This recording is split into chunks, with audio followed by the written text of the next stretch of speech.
Billionaires. Billionaires! Billionaires! 'Em. This all starts and stems from my general discontent with billionaires.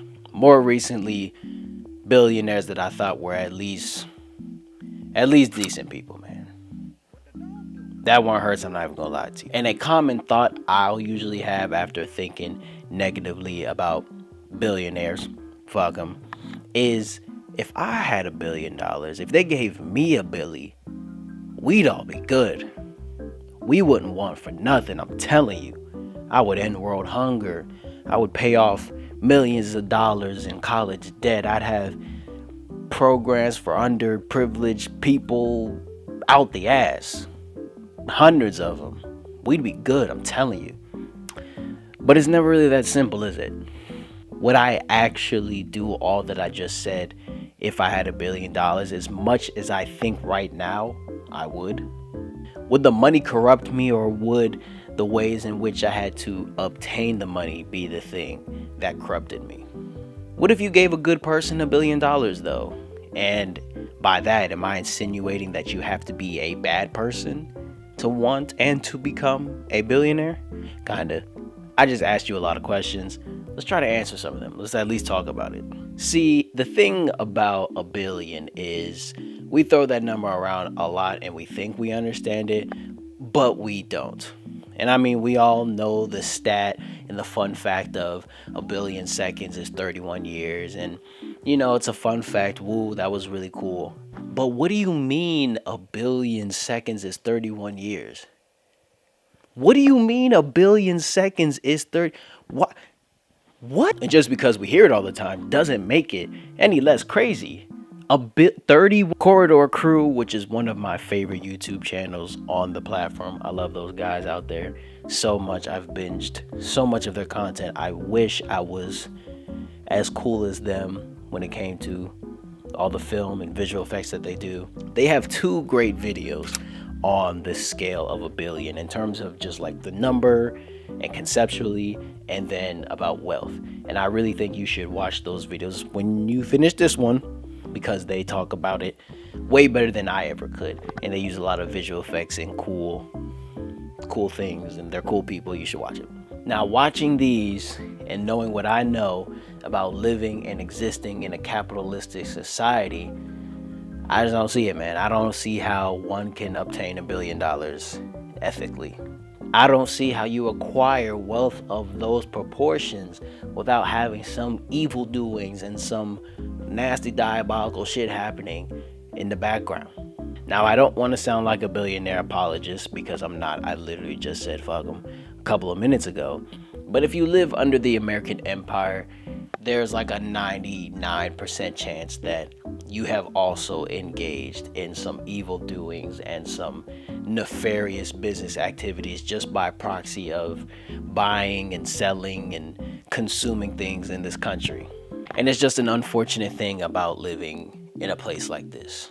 But if you want to see me become a millionaire and escape the hold of my corporate overlords, then you should like and subscribe and maybe leave a comment on this video.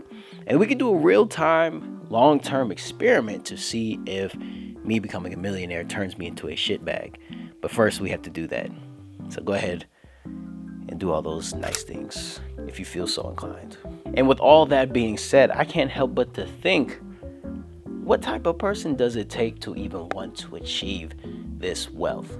Now, the diminishing marginal utility of income suggests that as an individual's income increases, the extra benefit to that individual decreases, which means there is a theoretical dollar amount to where if you hit that, the money extra that you obtain really stops being to your benefit. In other words, there is a dollar amount in which if you hit that, you're good. Like you're genuinely good. Like living in America, that you're good. You're good. And a common response to this is, oh, well, that number looks different from this person to that person. This person might have grown up this way versus this person going that way. So the numbers might be different, which is true. But I can guarantee you, no matter what, that number is a lot less than a billion, fam. And let's keep it real. That's why we see and hear all these stories about people at the top in terms of wealth doing all the nasty, crazy, nefarious shit that they do. It's because they've long passed their number of money and wealth that would mean that they're good and they're content. They don't have to worry about anything anymore monetarily. Yet they still strive for more and they're still chasing and achieving more wealth for more wealth's sake. And it becomes less of what can my money buy for me, or what experiences can my money buy for me, to what can my money let me get away with. Supervillains, bro. Supervillains. Disgusting. I hate them. So yeah, I don't see somebody earning $1 billion and still being a normal, ethical human being. You got people that are broke that are not ethical and disgusting. And then you give them some money? What, you think that's going to help them? But talking about how we live with real life Lex Luthors is not the whole topic of this video, right? So with all that being said, if you can't earn $1 billion ethically and stay ethical in this society, can we artificially create an ethical billionaire? You think that's possible? Meet Mr. Jack Whitaker. Jack was an American businessman in the construction industry, having a net worth of over $17 million. So already a wealthy man, probably pretty content with life already, okay? In 2002, Jack was at the time the largest winner of a single winning ticket in the history of the American lottery. $314.9 million. Holy moly. Good golly, Miss Molly. Jack pledged 10% of his winnings to Christian charities. Wow, look at that, pretty altruistic. One of the beneficiaries constructing a multi-million-dollar church. Okay, that was a choice. He also donated $14 million to establish the Jack Whitaker Foundation, a nonprofit organization that provides food and clothing to low-income families in West Virginia. What a guy. Whoa, okay, cool, hell yeah. Less than a year later, he had his car broken into, damn, and they made away with $500,000. Oh, damn, why did he have $500,000? And I guess that's something I haven't really thought about yet. When the news comes out that we have created this billionaire of sorts, the word is going to get out, and I'm pretty sure they're going to have people on their head. Okay, we'll make a note of that. And then also, they really haven't had the time and experience dealing with large sums of money to know how to properly handle and deal with and stash away said money like other billionaires may have. I mean, we really don't want our person to end up like Jack, who had all that money stolen from his car. Why was he carrying $1 million in his car in the first place? Oh, quote, because I can. Okay. He later had his car broken into again, this time for only $200,000. Both times were at a strip club he was visiting, which there's nothing wrong with that. Stimulate the economy, my boy. Everybody got a job. The fuck? We also see that Jack was also sued by Caesars Atlantic City Casino, and his granddaughter's boyfriend and his daughter were all found dead within 7 years of him winning the lottery.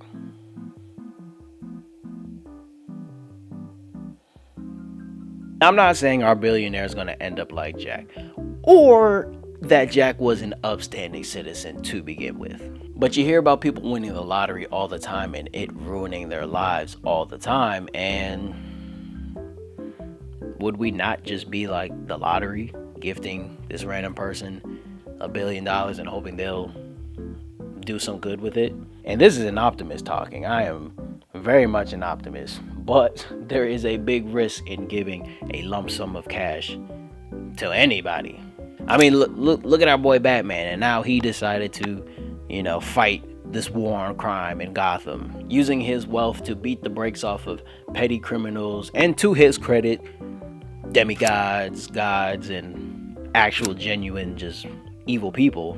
But if he truly believed in like justice and all that good stuff, I'm sure he could have, used his money to like improve the prison system or, try to rehabilitate people. Okay, new idea. We don't just get any person, we get a person with a very specific mission and cause and divine presence, if you will. Someone who has given their life to a higher cause, a higher being, if you will. Someone who has already taken an oath to do good and do right by this world to their God. And money is like known in many religions to be a corrupter. So it's probably like illegal or a sin for, somebody like that to amass a large amount of capital. Oh, yeah, I forgot about them. Let's think bigger. Maybe the risk lies in giving one person all that money. Maybe the risk of having one person in command of such a vast amount of wealth is the problem, right? So maybe that's where we need to reattack it from that way. Maybe this is one of those things that's just a genuine incompatibility with our personality types as human beings, as these sentient bipedal mammals. And interesting enough, we kind of have already developed a way to do this, and it has helped billionaires become billionaires in the first place. Businesses and corporations. Now, corporations and businesses are not people, but they do have their own legal rights, and they are considered entities under the law, which is so hilarious. We love giving rights to things that are not human and taking away rights from humans. So it's not crazy. Maybe we create a corporation whose sole purpose is gathering money and giving it to somebody else. All we have to do is promote it, tell the people it exists, collect donations, hire people to help run it, make sure the ins and outs are accounted for, and boom, we just created like an ethical billionaire of sorts, right? We just make sure it follows a business structure that has a clear chain of commands, managers to check on the workers and upper management to check on them. And I guess it probably has to have like owners and stuff like that. And then we could probably get into, yeah, it's happening again, right? Yeah. Okay, cool. Okay, well, there's the government, right? Everybody loves the government. And we've been getting taxed for hundreds of years now. I mean, we've been getting taxed since the foundation of this country, damn near. I'm sure there's like a big, nice stash of tax dollars that's, just sitting there. And I'm sure we can just take a couple slices from it to, put it towards the things that we really need in this country. I can't even keep that up. Maybe we train animals.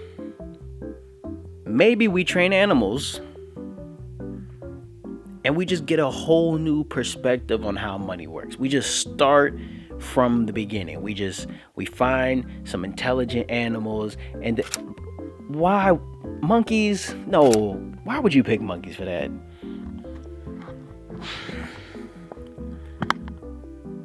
Sometimes I just feel hopeless. And hopelessness, in my opinion, is probably the scariest thing a person can feel. But under a capitalistic society where the goal is the accumulation of wealth for accumulation of wealth's sake, what other conclusion is there? There is no ethical way to accumulate $1 billion, my nigga. Maybe we should just hang it up and let the rich overlords do what they do. Let them complete their capitalistic destiny. I don't know. And there's been a lot of chatter amongst various generations, including my generation, one of the younger generations, about just new economic systems in general.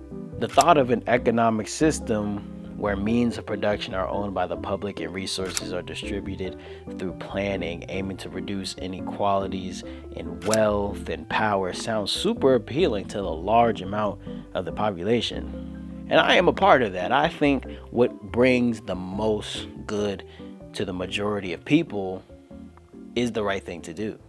It's what we should all be striving for. But even still, there are going to be people in charge of creating that system and maintaining that system and just having to trust that they have our best interests in hand. Honestly, I don't think there is a system that is free from corruption.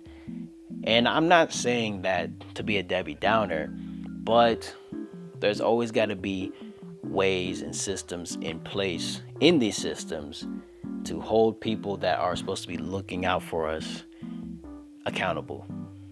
And we see a lot of countries doing that nowadays. We need to get on the ball. I don't have a solution here, and I don't think I will. I'm not that kind of smart, and I'm not qualified for that. We live in a world where apathy is king, and things like love and kindness are seen as radical, which is insane. And honestly, probably the root of most of our problems. This patriarchal world has hardened our hearts for thousands of years, and I would say is our greatest form of collective generational trauma. And I think, maybe naively so, that we have the keys to utopia in our hands, which makes it so frustrating to me. But these solutions, these keys have been buried under thousands of years of hate. And I think that once we all finally wake up and realize that love is one of the only things we have left in this world, the concept of billionaires will just fly away.